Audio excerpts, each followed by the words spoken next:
ये वो लड़की है जिसने पाप कर्म करा और आपने उसको नंदी पर बिठाकर कैलाश ले गए, नंदी पर बिठा कर।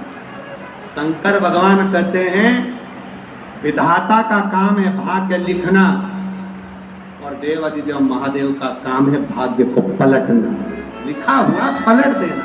विश्व शंकर का काम। एक पत्र है,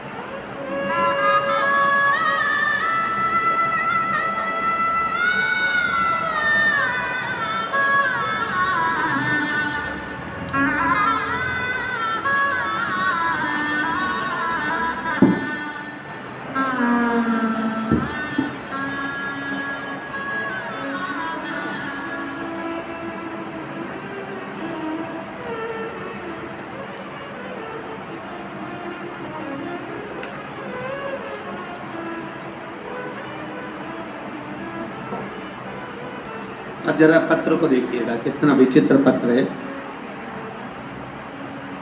सुभाष पाटिल, मेरा बेटा निखिल पाटिल, नवसारी गुजरात से हूँ। मेरे बेटे को हार्ट दिल में बचपन से छेद था। हमने उसे सूरत केयर हॉस्पिटल में चेक किया। वहाँ के डॉक्टर ने कहा कि बच्चा बड़ा होगा तब ठीक हो जाएगा, पर वो बेटा ठीक नहीं हुआ। मेरा बेटा जब 2020 में 11 साल का हुआ तब स्कूल में उसे डॉक्टर ने चेक किया तो उसका हार्ट प्रॉब्लम बताई। हम उसे वापस हॉस्पिटल में लेकर गए तो डॉक्टर ने कह दिया कि इसके हृदय में छेद है और वो ठीक नहीं हुआ, इसको अहमदाबाद ले जाओ। हम उसको अहमदाबाद लेकर गए, वहाँ पर मेरे बेटे को चेकअप किया तो उसके हार्ट में छेद है ऐसा कहा। वहाँ के डॉक्टर ने बताया कि बच्चा जब 15 साल का होगा तब हो सकता है शायद ठीक हो जाए, पर छेद रहा। बेटा 15 साल का हो उसका इंतजार करें। 2023 में फिर वापस रिपोर्ट कराई, चेक कराया तो मालूम पड़ा कि उसके हृदय में अभी भी छेद है। अब करना क्या जाए? तब 2024 में अक्टूबर के महीने में मेरे बेटा हमारे साथ में कुबरेश्वर धाम गया। वहां जाकर कंकर शंकर की पूजन करी, जल चढ़ाया, रुद्राक्ष लाए, उसका जल और बेलपत्री खिलाना प्रारंभ करा। तब दूसरी बार 2024 में फिर जांच कराई तो बाबा की कृपा से उसका छेद भरा चुका था। मैं बाबा को यहाँ धन्यवाद देने के लिए, देवता का काम है भाग्य लिखना, देव का काम है भाग्य लिखना और देवाधिदेव महादेव का काम है भाग्य को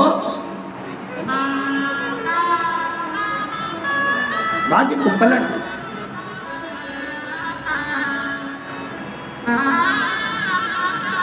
शिव कथा कर रही है, भगवान शंकर का चरित्र कर रहा है, भगवान शंकर का संवाद कर रहा है। सोमनी का भाग्य पलटने की जवाबदारी मेरे देवाधिदेव महादेव, क्योंकि बेलपत्र का एक अंश उनके ऊपर चढ़ गया। भूलवश भी हम किसी एक वृक्ष को, एक पौधे को, बेलपत्र के पौधे को लगा देते हैं, उसका अपने हाथ से बेलपत्र का पौधा लगाया, बड़ा हो गया, उसकी पत्ती टूटकर भगवान शंकर को चढ़ रही है तो समझ लेना कि तुमने जिंदगी में सबसे बड़ा कार्य कर लिया, सबसे बड़ा। शिव कथा करें, भगवान शंकर का संवाद कर रहा हूं, शिव महापुराण की कथा।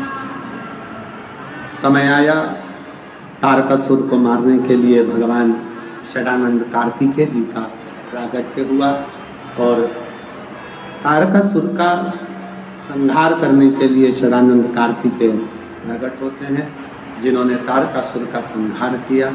तारकासुर के 3 बेटे हैं, तारकाक्ष, विदुम्माली, कमलाक्ष।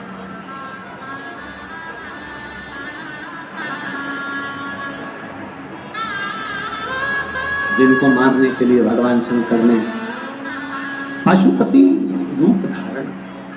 देखिए आज कथा का कौन सा दिन है? जम के बोलो जरा, जम के 5। कल कथा का कौन सा दिन है? छठा। छठा मतलब भगवान शंकर की कथा की शिवरात्रि। तो कल तो कथा का समय यही रहेगा 1 बजे से 4 बजे तक, पर परसों कथा विराम का जो दिन रहेगा, क्योंकि कल लाखों शिव भक्त यहाँ पहुँचेंगे और रात भर शिव भक्त भगवान शंकर की भक्ति करते हैं।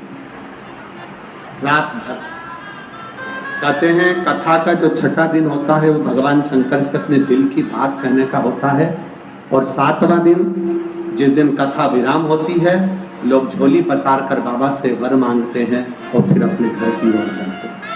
तो कल का कथा का समय 1 बजे से 4 बजे तक रहेगा, और परसों के दिन विराम वाले दिन कथा का समय सुबह 8 बजे से 11 बजे तक रहेगा। कथा सुबह 8 बजे से 11 बजे होकर विराम हो जाएगा। और कहते हैं कथा का विराम का दिवस मतलब भगवान जैसे घर से मेहमान जाते हैं तो बच्चों को कुछ देकर जाते हैं, उसी तरह भगवान की कथा भी विराम होती है तो कुछ ना कुछ देकर भगवान देवाधिदेव महादेव अवश्य जाते हैं। बड़े भाव से 2 दिवसीय कथा और है। कल कथा की शिवरात्रि का प्रसंग रहेगा जो 6वें दिन का रहता है।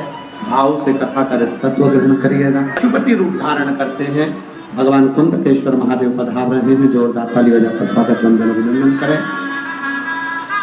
ये कथा 22 तारीख को विराम हो जाएगी।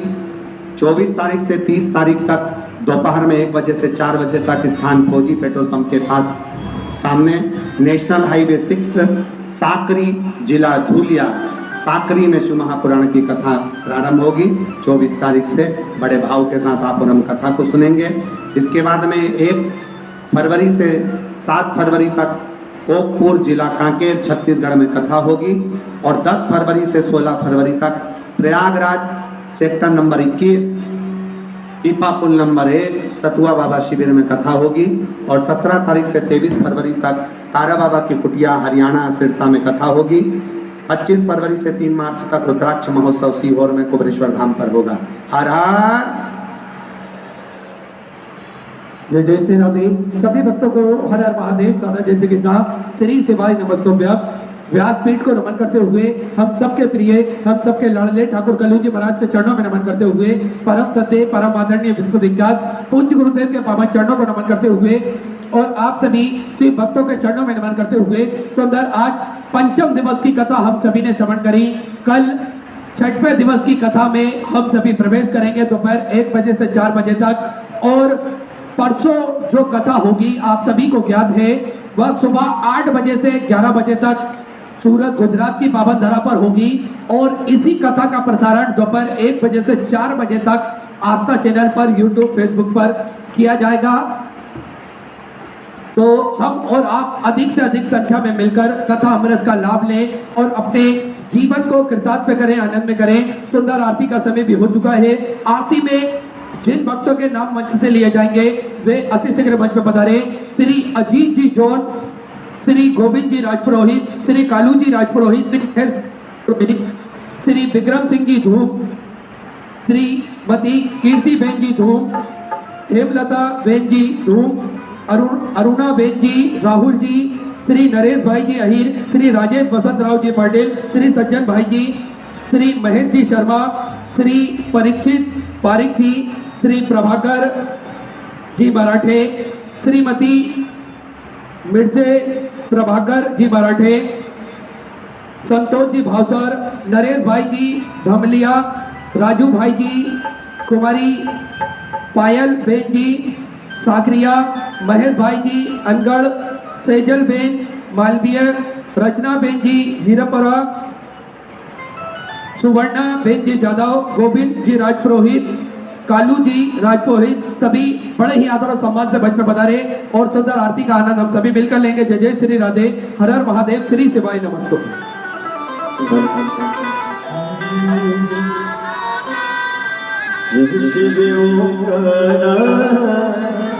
भोले भज शिवों